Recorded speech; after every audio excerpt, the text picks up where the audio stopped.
What's going on, everyone? My name is Cynic and welcome to a brand new Epic vs. Epic episode. And this is probably one of the most highly requested comparisons I've ever had. And the reason why it took me forever to get this damn video up is because it took me forever to get my hands on the Ordnance, and then I gotta put in all the time to make sure I do all the proper testing and research on both these weapons for you guys. So I do apologize for the wait, and thank you guys so much for being patient, as it really does mean a lot. Now, in case you guys have missed out on any of the previous episodes prior to this, there's a card in the top right hand corner that will take you to the entire playlist. So in case you guys are curious, feel free to check that out at any point, as well as drop a like and subscribe if you guys are brand new. That not only shows support for myself, but support for this entire series as well. So let's first kick things off with the Kaiken. There's going to be some things you're going to notice right off the bat, most notably the fire rate. Now, the Kaiken's selling point is its overcharged trait, which makes it a semi-charged shot, meaning when you press the trigger, there's a quick second or two for it to charge up, and then it finally fires a bullet. Now, you can't spam the trigger, and there's no way for you to speed up this charge. With or without bang bangs, pack-a-punching once or twice doesn't really matter. There's no way to speed up this charge. So keep in mind, playing with the Kaiken, you will have power, but you won't have a fire rate, and you're gonna have to pace yourself. And be aware that the Kaiken will not help you burn through a round super fast because of its painfully slow fire rate, which I'm sure is there for balancing purposes. While the Ordnance, on the other hand, can have its trigger spam since it's a semi-automatic pistol, you will have to deal with heavy recoil and a small firing cap, but the firing cap isn't too bad, which is kind of ironic because it comes with a unique trait called trigger happy, so spamming the trigger may be the last thing you want to do. And it turns out that the recoil is tied to the firing delay, so by the time you're actually able to fire again, the weapon is more or less done with the recoil from the previous shot. It's also worth noting that the Ordnance is considerably weaker than the Kaiken and doesn't have as much ammunition as the Kaiken does, but we'll get into those things in just a second. So now that we more or less introduced you guys to both epics, let's talk specifically about Spaceland and start this off with the Kaiken. The Kaiken is the king of this map. It's so powerful that the Ordnance damage-wise doesn't even come close to it,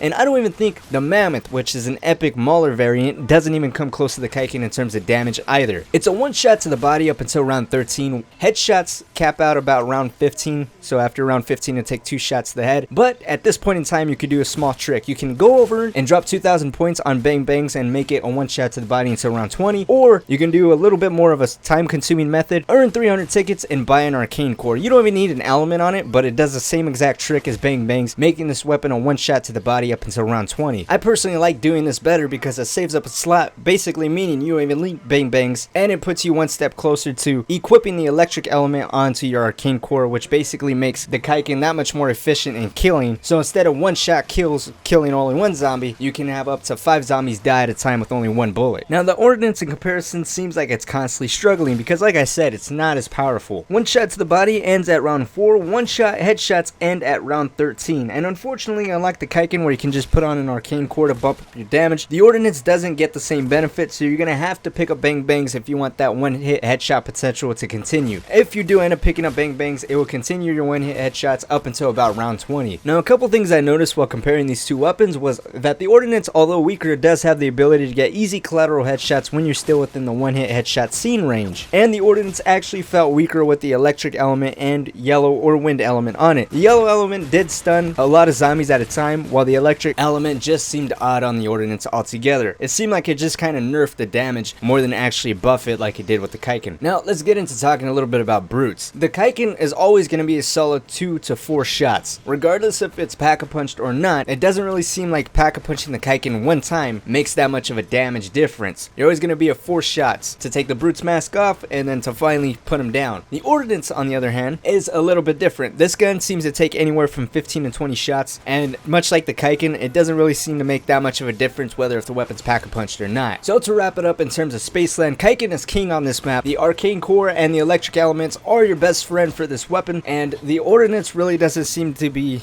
a weapon that's complemented by the elements inside this map. Now, moving on to other maps, most notably Attack of the Radioactive thing, I mentioned that I never really pack-a-punched the Kaiken on Spaceland because there's not that much of a difference between it packed and packed once. So I decided to go over to Attack of the Radioactive thing and pack-a-punch for a second time, and let me just say, this weapon, along with dewdrops, changed shoes, and bang bangs, is a whole nother level of power. As you can see, I'm on round 29. It takes 2 shots to the head, unless, like I said in my last video, I kind of mentioned exactly how dewdrops works. If you wait for a second or two while you're aiming down your sights, you get this little red ping on your iron sights, and then when you fire, you get double the amount of damage. So if you wait for that little ping from dewdrops along with bang bangs, it's a one-shot headshot on round 29, non-pack-a-punch, which is just fucking crazy for a pistol. Now, I ended up double pack-a-punching just to see, because again, I normally don't pack-a-punch the Kaiken because of the fire rate. I don't have that amount of patience on other maps outside of Spaceland and the Electric Arcane Core, but I figured Change Shoes will be a nice substitute, which it kind of was. What I like to do with the Kaiken is basically aim for headshots and then use the cryo or ice element to freeze the zombies up and then switch to what other weapon I have and one-shot the frozen zombies. But double packed, you get 30 rounds in your clip, 300 rounds in reserve, and it's still a one-shot to the head with the effect from dewdrops along with bang bangs by round 33. Now the Ordnance double packed caps out about the same time. Well,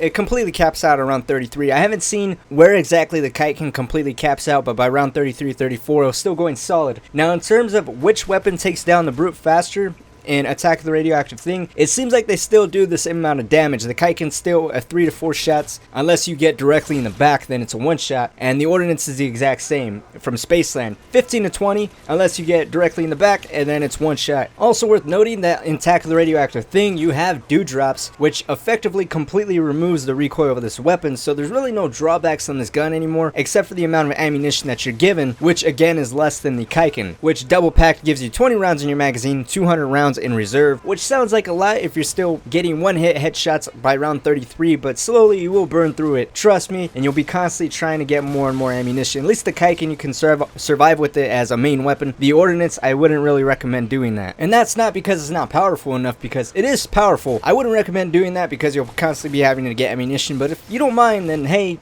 feel free to do that. But anyways, which of these two is more worth your 4,000 salvage? I think this is one of the hardest comparisons because they're both really good. I think what the Ordnance has over the Kaiken is definitely fire rate and accessibility, considering it's a wall weapon in all the maps with the exception of Shell and Shuffle. The Kaiken, on the other hand, hands down is probably the most powerful epic in this entire game that you'll ever end up having. I mean, look at this gameplay, it speaks for itself. It's a one-hit headshot with bang bangs and dewdrops on round 29 non-pack-a-punch. I don't think very many weapons can do that. I don't even think sniper rifles can do that. I mean, I really don't think you'll regret it going either way, but I think the Kaiken is more for someone that's looking for power and can pace themselves better, because remember that fire rate can be a little bit of a killer if you're not used to pacing yourself while playing zombies, while the Ordnance, you can be a little more faster paced. It won't be as powerful, but you'll definitely be able to spam the trigger and get one hit headshots all the way up until round 34, double pack-a-punched. But anyways, I think that's gonna wrap it up for today's Epic versus Epic. Thank you guys so much for watching and stopping by. Hopefully it did help you guys out and helped you learn a little bit more about these two epics. Let me know down in the comment section below which one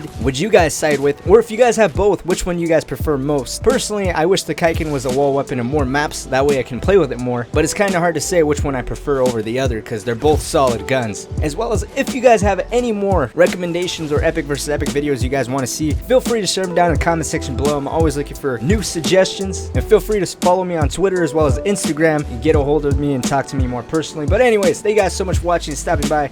I'll see you guys all next time with a brand new video.